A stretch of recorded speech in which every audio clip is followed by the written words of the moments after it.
You glance at the calendar, and you don't believe your eyes. Wasn't it January? Just yesterday? And now, somehow, it's April. Just yesterday, you were chasing deadlines. Now, you're staring into the eyes of a new summer. Time isn't passing anymore. It's rushing. Welcome to adulthood. Not a chapter, but a storm. A place where days blur, weeks vanish, and months dissolve, leaving behind only a faint echo of exhaustion. But why? Why does it feel this way?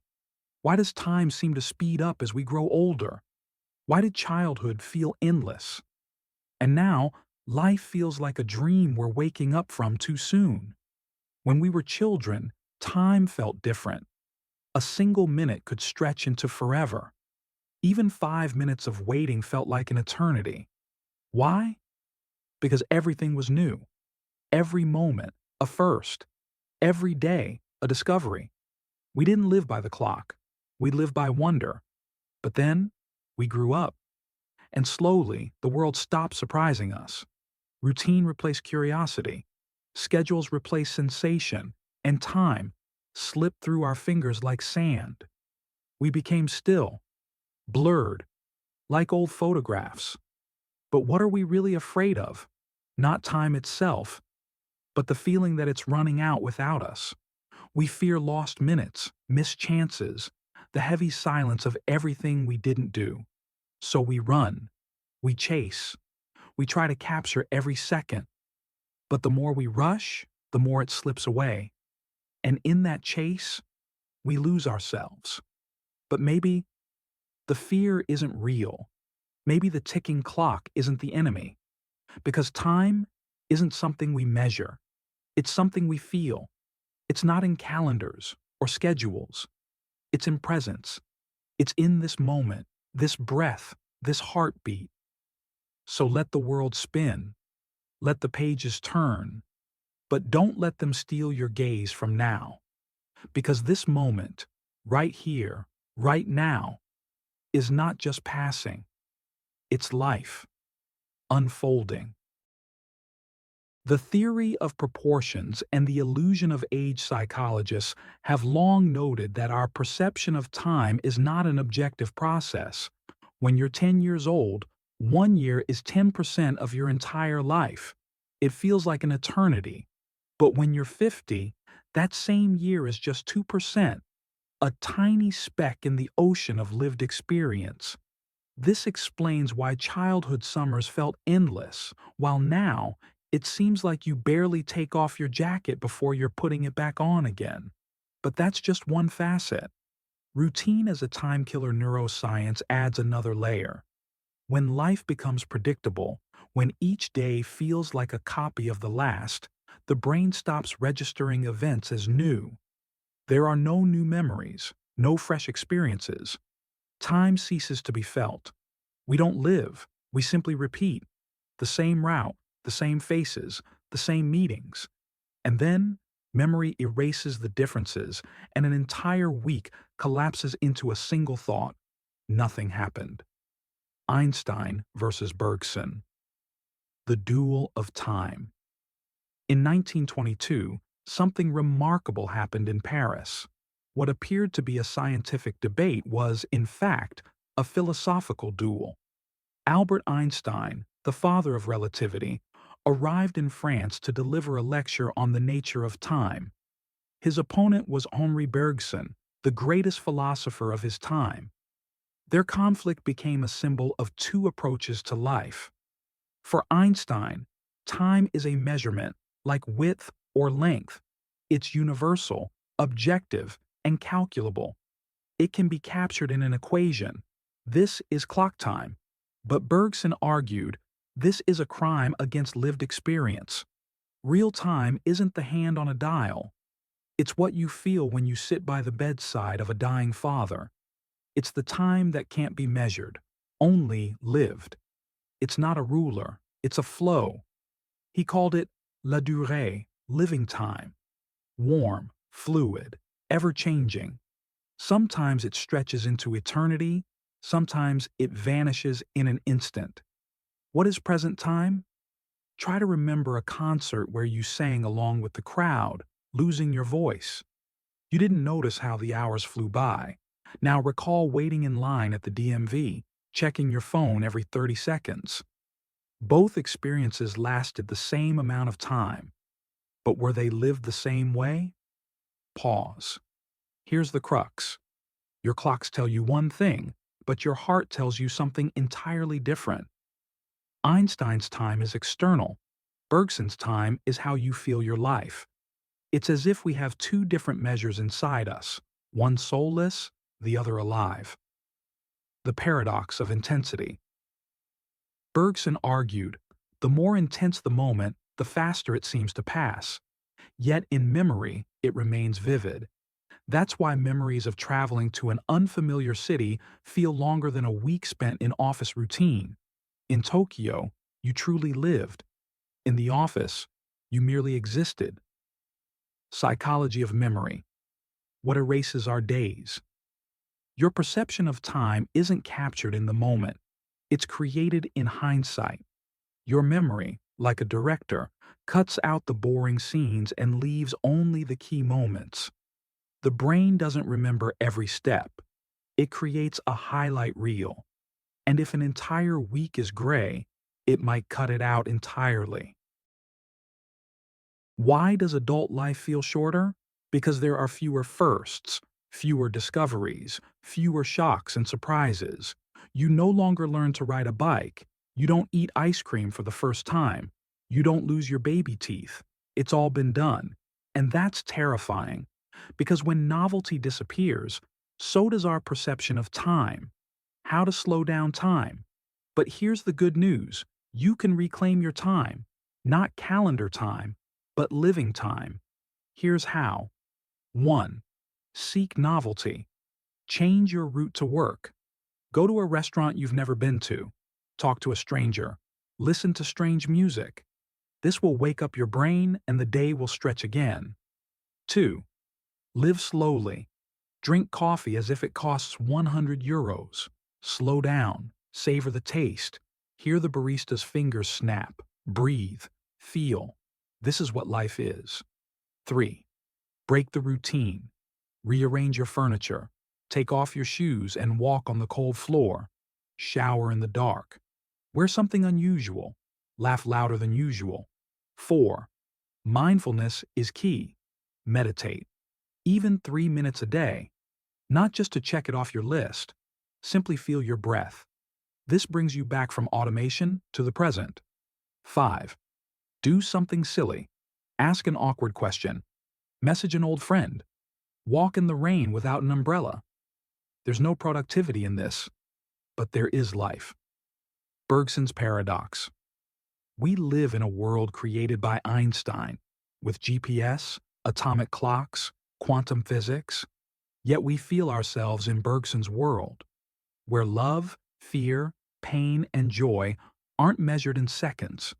We measure our efficiency in hours, but our lives in moments. We don't ask, how much time has passed? We ask, what did I feel? The next time you ask, where did the week go? Ask yourself differently. Did I live it or did I just count it? For time doesn't just slip away, we erase it ourselves, with routine, autopilot, and predictability.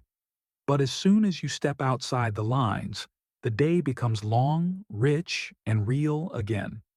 You're not lost in time. You've just become too rational, too adult. Reclaim your childlike perception. Be amazed, make mistakes, look up at the sky, and then time will once again be yours. But what can we do against this invisible drain of time? Perhaps the answer lies in learning to notice again, not just to register events, but to truly live them. Bergson suggested we reclaim duration, to return to time as a flow, not just as a scale. But how? How can we live in time rather than passing through it? First, heightened attention to the present moment. We live in an age where attention is the most scarce currency. Every second, we get distracted. Notifications, calls, ads, impose goals. But it is attention that transforms a moment into an event. When you watch the sunset and truly watch it, not just scrolling through it on Instagram, you gift yourself the present. Second, create internal anchors of time. Why does childhood feel long? Because it is filled with discoveries. But nothing stops you from continuing to discover, even at 30, 40, or 70 years old. New countries, new tastes, new friends, new emotions. All of this becomes anchors of memory, little beacons that your brain later uses to reconstruct the map of your life. Without them, an entire week becomes the same. An entire year becomes just one day, only with different weather. And third, personal meaning. Bergson believed that duration is tied not only to emotions, but also to the direction of life. When you live according to your values, your desires, rather than just reacting to the outside world, time begins to flow differently. It fills with content. It becomes yours. Think. When in your life did you feel everything happening too fast? Now compare that to when you felt that every second stretched into eternity. Maybe it was a trip, a first love, an evening with friends, or even solitude in a foreign country. These moments are not glitches in the system, they are reminders. Time is not objective. It obeys not the calendar, but the depth of your perception. We live in an age where it's not enough to be busy. We must seem productive. We trade life for efficiency. But at what cost? What are we striving for if we still don't feel alive? Here's the paradox. The faster we try to live, the less life we manage to experience. Stop. Not forever. Just for a moment. Look out the window. Listen to the street noise. Notice how the clock ticks.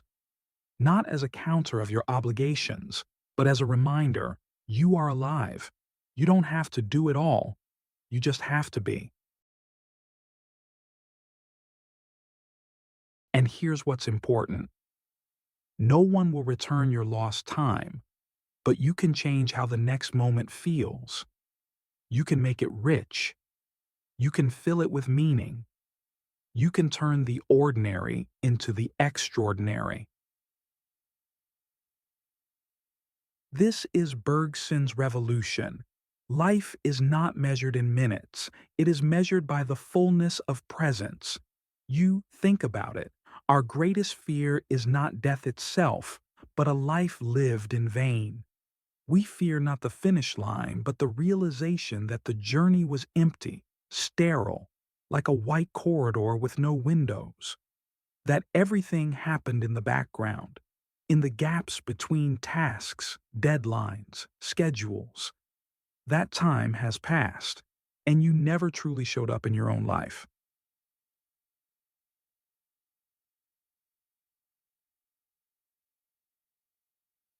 Happiness is not about possessing time, but experiencing it. Bergson believed that the most important quality of time is its irreversibility, not just because it flows forward, but because every moment is unique. It will never repeat itself. It is irreversible because right now you can feel it in a way you will never feel again. And if you miss it, you've missed not just an hour, but a part of yourself. Eastern philosophy speaks of the same thing. In Zen, there is the concept of ikigai, the reason to wake up in the morning. It's not a grand goal, not an abstract mission, but rather what makes each day meaningful. It can be a cup of tea on the balcony, the gaze of a loved one, or a moment of silence before sleep. These little things are eternity stretched over seconds. But modernity teaches us something different: to measure everything in hours, in likes, in productivity. We forget that the most important things in life are immeasurable. You cannot measure the fullness of a hug. You cannot quantify the feeling when you first look into your child's eyes. You cannot turn inner silence into a schedule. This is not linear, not alienable, not controllable time. This is Bergson's time. This is time of presence. You can live 80 years and never truly be alive. Or you can, in a single evening, in one conversation, in one thought, feel life so deeply that it will be enough for years. But how can we return to the feeling of life as a miracle, not just a to-do list? Here are a few philosophical and psychological strategies to help you reclaim la durée. Duration. 1.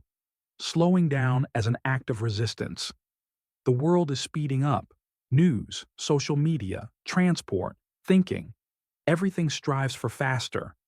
But you have the right to slow down. This is not weakness. It's a choice. Eat slowly. Speak slowly. Think slowly. At first, this can create anxiety. It seems like you're wasting time. But you're not wasting it. You're reclaiming control over your perception. 2. Ceremonies instead of automatons. Ordinary actions can be transformed into rituals.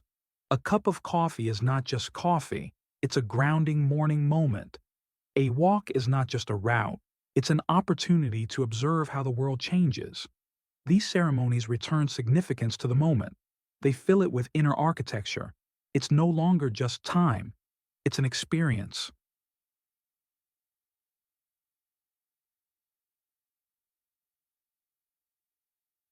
3.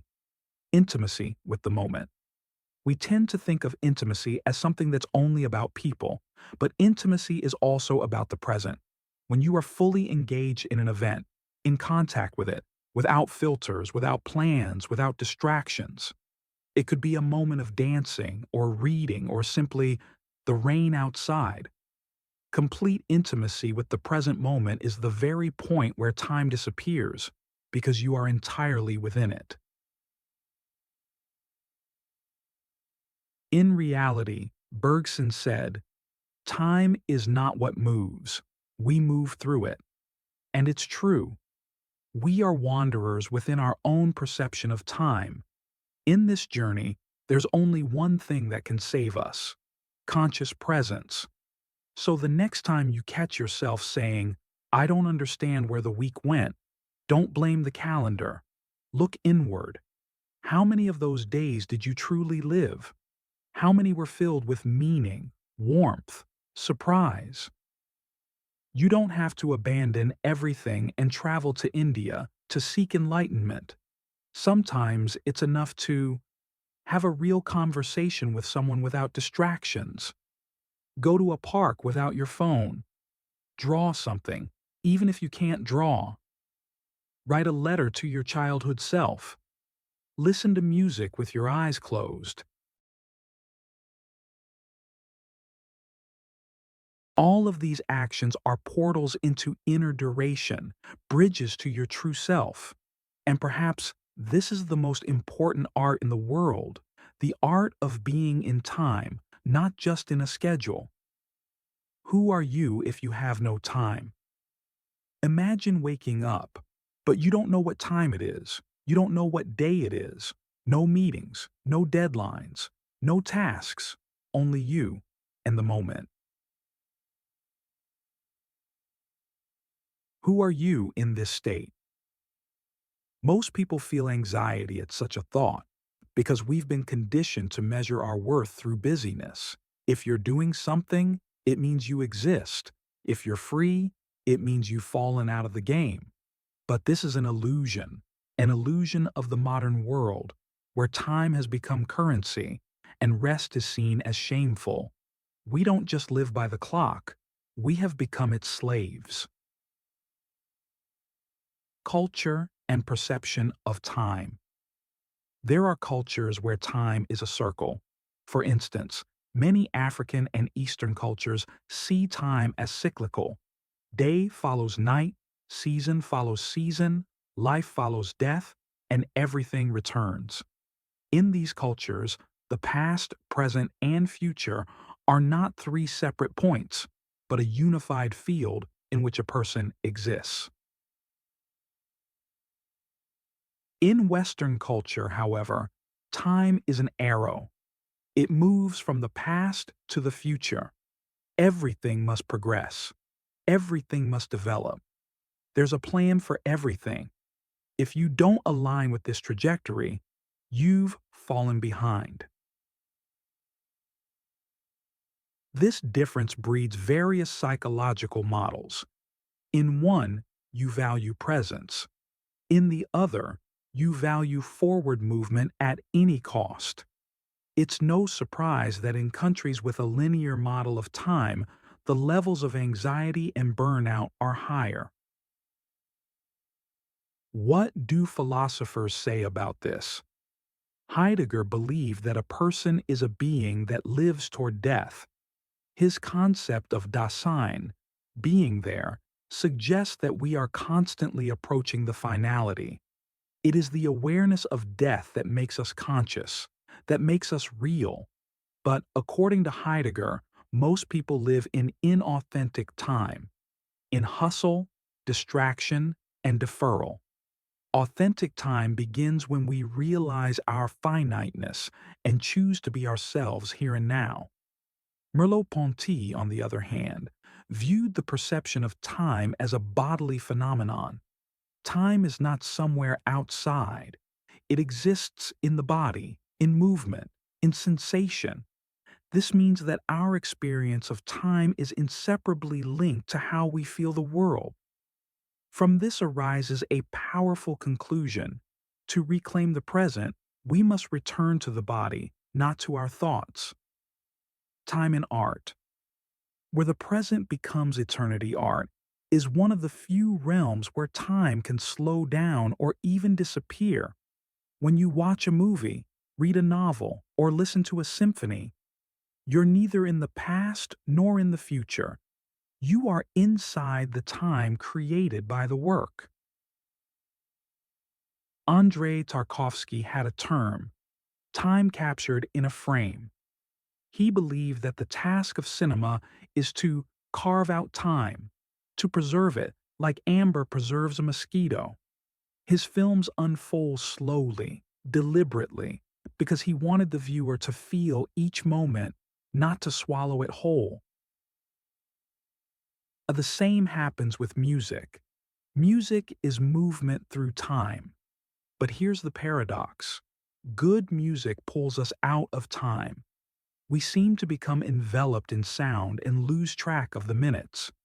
This is the experience of duration, not calendar time, but inner time, Bergsonian time, practices for stepping out of the chronometer.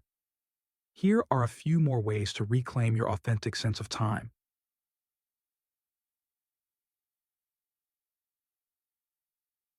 1. Chronotherapy. This is an informal term, but the essence is this. You review your day, your week, your month, and see what time is truly yours. What do you do when no one is watching? What nourishes your soul rather than just delivering results? It's like a budget, only it's not monetary, but temporal. 2. Letters from the future. Write yourself a letter from the age of 70. What do you remember? What moments are important? This is a powerful way to step back from the hustle and see what truly matters. 3. The snapshot practice. Every day, take a moment to pause. Literally. Sit down, be silent, look around.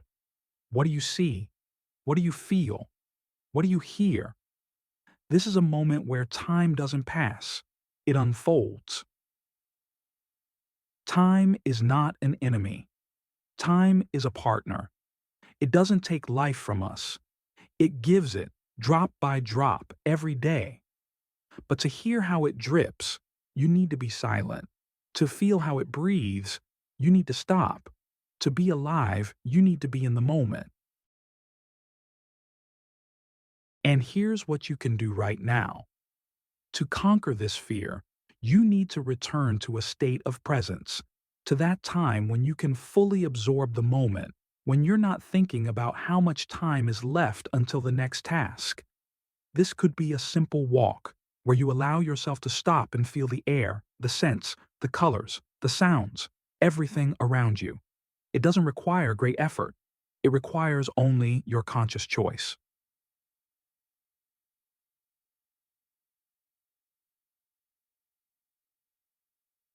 When you start living in the moment, you begin to feel how time slows down, how it becomes rich.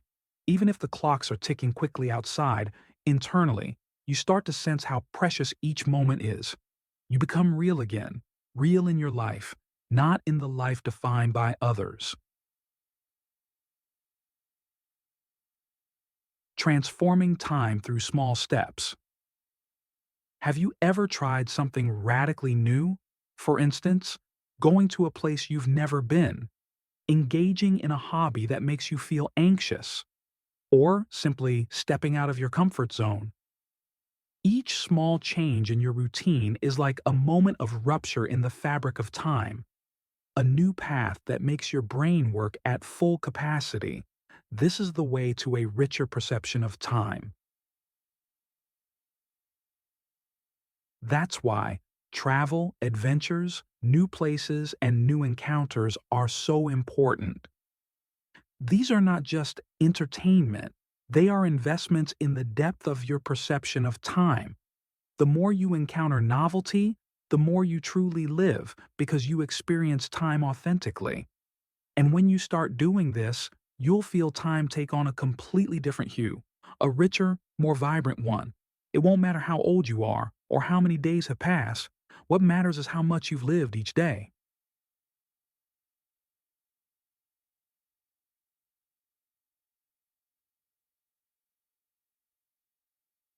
Summary: how to change your perception of time. Take pauses, slow down your pace, stop for a minute, two, or an hour. Allow yourself to simply be. Try new things. Stop seeking familiar routes. Allow yourself to make mistakes, to learn, to enjoy the process. Each new event will anchor you in the present. You'll be mindful. Just live with intention, understanding that time is not just something that counts hours, but something you experience, feel, and sense.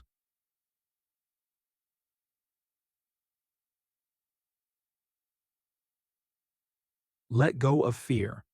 Time does not slip away. It remains within you. Everything you've experienced is already your story, your eternity.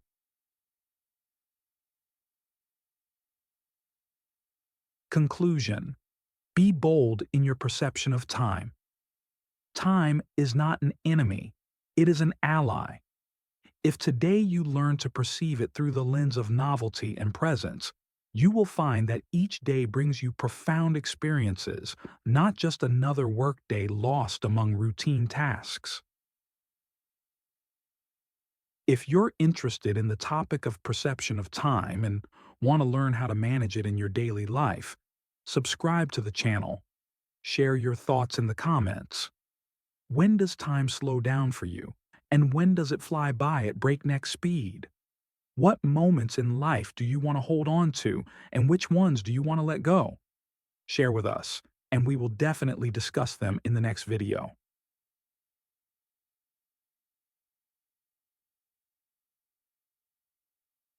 Don't forget to hit the bell icon so you don't miss new videos. Time is your ally, and we will teach you how to make the most of it.